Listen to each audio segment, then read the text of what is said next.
ओम गम गणपतये नमः। ओम श्री सरस्वती नमः। ओम श्री सद्गुरु परमात्मने नमः। पूर्व के सभी ब्रह्म ज्ञानियों को हमारा कोटि कोटि प्रणाम। हम पर कृपा प्रदान करें, हमें कृपा दें और जिस ज्ञान से आप सभी ने ज्ञान पाकर के परम सुखी हो गए, उस ज्ञान पर चलने की हमें शक्ति देना और हमें प्रेम प्रदान करना। राधे राधे।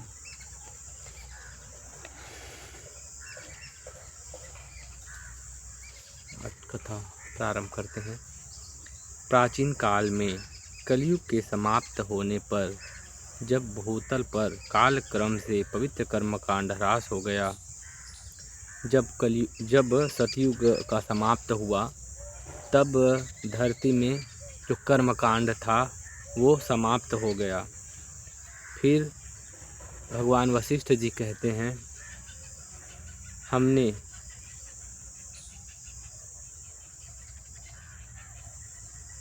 तब उन महर्षियों ने, मतलब जो सनकादिक नारद जी वशिष्ठ जी थे, तो ये बोल रहे हैं उन महर्षियों ने, मतलब जो सनकादि नारद जी महाराज जी थे, इन्होंने कर्मकांड की स्थापना और मर्यादा की रक्षा के लिए अलग अलग छोटे छोटे देश बनाए और उसका विभाजन करके उस देशों में राजा का स्थापना किया। पालक मतलब भूपाल की स्थापना मतलब राजा की स्थापना किया। और उसके बाद ऐसे ऐसे स्मृति ग्रंथ, यज्ञ विधायक शास्त्र, यज्ञ का विधान बताने वाले शास्त्रों का रचना किए, जिससे यज्ञ आदि करके सरकार जो राजा होते थे भूपाल, वो अपना राज्य चलाते थे। उसके बाद में फिर से समय चलता चलता वो सब जो विधान करते थे, यज्ञ आदि जो करते थे, वो जो उनका नियम है वो धीरे धीरे फिर बंद हो गया। फिर क्या हो गया, राजा लोगों ने भी भ्रष्टाचारी हो गए और धर्म कर्म यज्ञ आदि सब छोड़ दिए और सब सिर्फ भोजन इकट्ठा करने में, पैसा उस समय तो नहीं था, धन भोजन आदि इकट्ठा करने में सब इसी भोजन मात्र परायण हो गए। तब उनकी दीनता का विनाश करने के लिए लोक में आत्म तत्व ज्ञान प्रचार के लिए बड़े बड़े शास्त्रों का उपदेश किया। भगवान वशिष्ठ जी कह रहे हैं, यह सबसे देखिए कितने बार व्यवस्था बनाने के लिए कितने बार व्यवस्था बनाया संतों ने। उसके बाद में मनुष्य समाज ऐसा है, मन के अधीन होकर के पतन की ओर चला जाता है धीरे धीरे करके। राजाओं को बनाया, उनको ज्ञान दिए, उनको लिए शास्त्र बनाया, यज्ञ विधान आदि सब छोड़ दिए, फिर खाने पीने तक ही सीमित हो गए। अब फिर से ब्रह्म ज्ञान विषयक उपदेश के लिए शास्त्र बनाए और सब लोग सुखी हो, इसके लिए ब्रह्म ज्ञान के लिए उपदेश के लिए तो सबसे पहले क्या किए, राजाओं को ब्रह्म ज्ञान दिए पहले।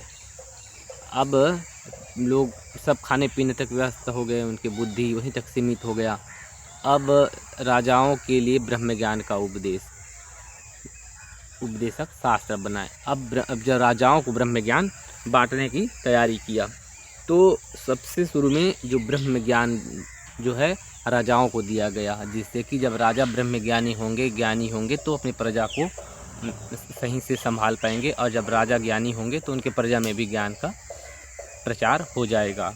तो जब सबसे पहले राजाओं को ज्ञान मिला, इसीलिए इसको राज विद्या राज गुह्य योग, जो भगवद गीता में भगवान ने कहे राज विद्या राज गुह्य योग, तो वही राज विद्या राज गुह्य जो ज्ञान है राजाओं को पहले दिया गया। उसके बाद में धीरे धीरे करके उनके प्रजाओं में भी राजा लोग दुख रहित हो परमानंद को प्राप्त हो गए। राजा लोग ब्रह्म ज्ञान प्राप्त कर लिए और दुखों का अंत हो गया। फिर उन्होंने प्रजाओं को भी ज्ञान से प्रजा में प्रकाशित किया, सब तरफ ज्ञान प्रकट हुए।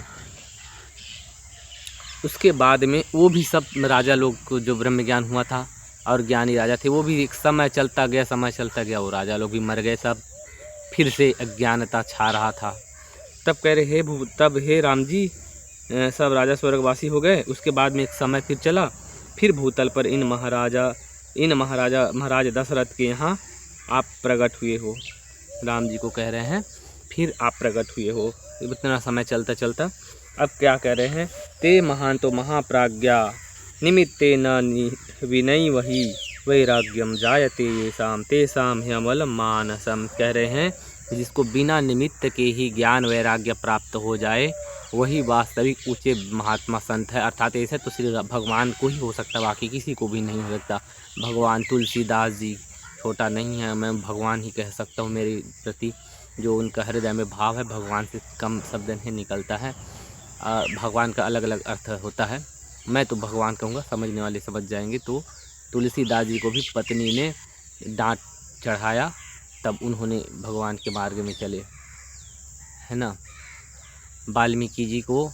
वाल्मीकि महाराज कितने बड़े ज्ञानी थे, उसको भी नारद जी ने जब उनको उपदेश दिए तब उसने भी इस मार्ग में चला। परंतु भगवान राम, भगवान विश्वामित्र बिना किसी ऐसा कुछ कारण के ही उनको वैराग्य हो गया। तो वही कह रहे हैं, और जो डांट खा करके या दुखों को देख करके वैराग्य करके फिर भगवान के मार्ग में चले, वो मध्यम वर्ग के वैराग्य कहा गया है। आगे कह रहे हैं, फिर कह रहे हैं भगवान वशिष्ठ जी, हे राम जी, तुम में राग लेस मात्र भी नहीं है, तुम तत्व के ज्ञाता हो, इसलिए तुम्हारे प्रति किया हुआ उपदेश तुम्हारे अंतर हृदय में चिपक जाता है, जो सुनते हैं उनके हृदय में चिपक जाता है, ऐसे कह रहे हैं।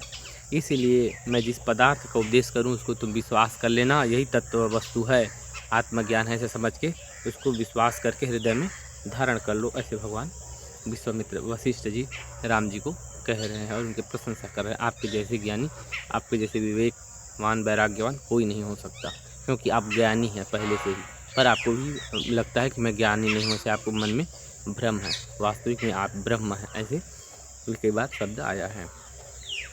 आगे है, मनुष्य को चाहिए कि वह विवेकहीन, अज्ञानी और दुर्जनों से प्रेम करने वाले मनुष्यों का दूर से ही परित्याग करके साधु महात्माओं की सेवा करे, दुष्टों से अज्ञानियों से दूरी बना कर रखें और संत महात्मा से की सेवा करें, उनके नज़दीक में रहें, उनकी सत्संग, उनके सानिध्य प्राप्त करें, क्योंकि सदा सज्जनों के संपर्क में रहने से विवेक की उत्पत्ति होती है।